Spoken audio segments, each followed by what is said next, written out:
fought and died on and around this mountain 81 years ago during the Battle of Bataan. On behalf of the United States, I offer our reverence for their sacrifice, our admiration for their devotion to duty, and our eternal gratitude for their legacy. This is a truly beautiful and peaceful place now. It feels imbued with the spirits of the Filipino and American service members who gave their last full measure of devotion on this spot. I am profoundly grateful for the opportunity to pay tribute to the generation that sacrificed so much for all of us today. This ceremony gives us an opportunity to pause and reflect on the present peace that their sacrifices made possible for us. In the movement to fully recognize those who fought and served in World War II, the United States Embassy continues to partner with the Department of National Defense Philippine Veterans Affairs Office to award the U.S. Congressional Gold Medal to Philippine veterans of World War II and their families.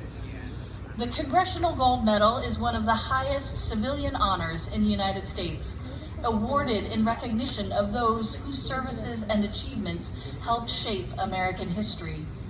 Since 2018, Congressional Gold Medal ceremonies have taken place across the Philippines.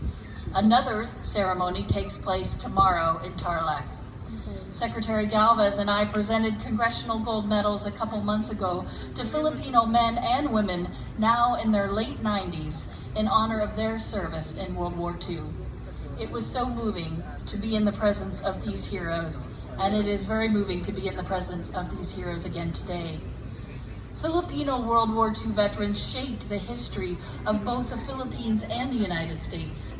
We all owe them an immeasurable debt of gratitude for their valor and their sacrifice. As we recognize and honor the Filipino and American veterans this week, it is also important to acknowledge the courage of the soldiers and civilians in Ukraine who have been ceaselessly fighting for the same principles of freedom and democracy that underpinned our alliance here. The United States stands with Ukraine.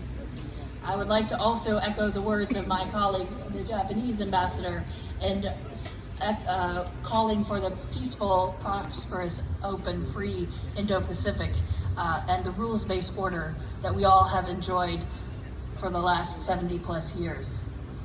The United States stands united with the Philippines as friends, partners, and allies. As stated by President Biden, Vice President Harris, Secretary of State Blinken, Secretary of Defense Austin, and numerous other U.S. leaders, our commitment to the U.S.-Philippine alliance is ironclad.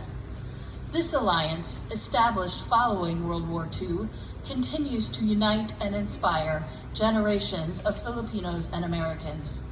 We have diplomats at our embassy here in Manila whose grandparents served in the Philippines during World War II.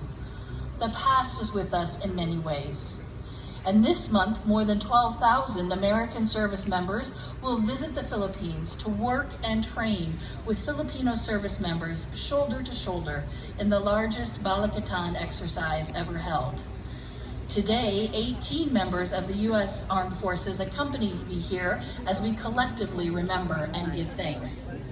Together, today, we honor the valor so clearly on display on this peninsula 81 years ago. We reflect on the courage, bravery, commitment, and readiness to make the ultimate sacrifice, as so many did.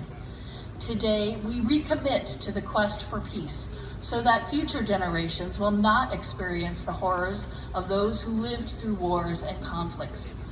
To all of the veterans and active duty service members joining us today, thank you for your service. To our veterans, thank you for your service. Thank you for granting me the honor to be with you here today on behalf of the United States. Maraming salamat po.